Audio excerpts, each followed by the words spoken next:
بسم اللہ الرحمن الرحیم۔ سید علی شاہ گیلانی کے یہ لفظ تاریخ کبھی نہیں بھول پائے گی کہ بھارت ساری دولت ہمارے قدموں میں ڈال دے اور ہماری سڑکوں پر تار کول کے بجائے سونا بچھا دے، تب بھی ایک شہید کے خون کی قیمت نہیں چکا سکتا۔ سید علی شاہ گیلانی 92 سال کی عمر میں انتقال کر گئے۔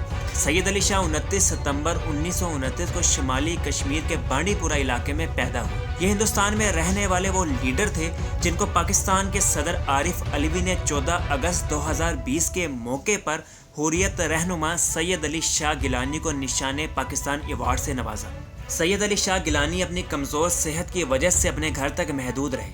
سید علی برسوں سے بیمار تھے اور بھارت مخالف مظاہروں کی قیادت کرنے کے بعد گزشتہ 12 سالوں سے گھر میں نظر بند تھے۔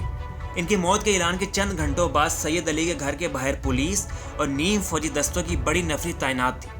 پورے علاقے میں پابندیاں لگا دی گئیں اور موبائل انٹرنیٹ سروس بند کر دی گئی۔ ان کے نماز جنازہ میں ان کے بیٹوں اور صرف خاندان کے افراد اور چند پڑوسیوں کو جنازے میں شرکت کی اجازت تھی۔ بھارتی حکام نے سید علی گیلانی کے گھر کے قریب سڑکوں پر خاردار تاریں اور رکاوٹیں لگا کر کشمیر کے مرکزی شہر سری نگر میں سخت حفاظتی بندش نافذ کر دی۔ سید علی گیلانی کی موت کے بعد مرکزی مسجد میں لاؤڈ سپیکر سے اعلانات کیے گئے جس میں مقامی لوگوں سے کہا گیا کہ وہ ان کی طرف مارچ کریں۔ تاہم بھارتی فوج اور بختر بند گاڑیاں سڑکوں پر تھیں اور انہوں نے لوگوں کو گھر میں رہنے کا حکم جاری کیا۔ ناظرین گرامی، حریت کانفرنس ایک امبریلا تنظیم ہے جو 1993 میں کشمیر میں آزادی کے حامی مختلف گروپوں کے ذریعے بنائی گئی تھی۔ ان آوازوں کے لیے ایک سیاسی پلیٹ فارم مہیا کرتی ہے جو اس علاقے کشمیر کو بھارتی قبضے سے چھٹکارا دلانا چاہتے ہیں۔ تاہم 2003 میں اس گروپ میں پھوٹ پڑ گئی، جس کے بعد سید علی نے ایک علیحدہ دھڑے کی قیادت کی جو پاکستان سے جڑنے کے حق میں تھا۔ سید علی اپنے حریت گروپ کے تاحیات چیئرمین منتخب ہوئے جو 24 حلقوں پر مشتمل تھا۔ دوسرے دھڑے کی قیادت میر وائز عمر فاروق نے کی۔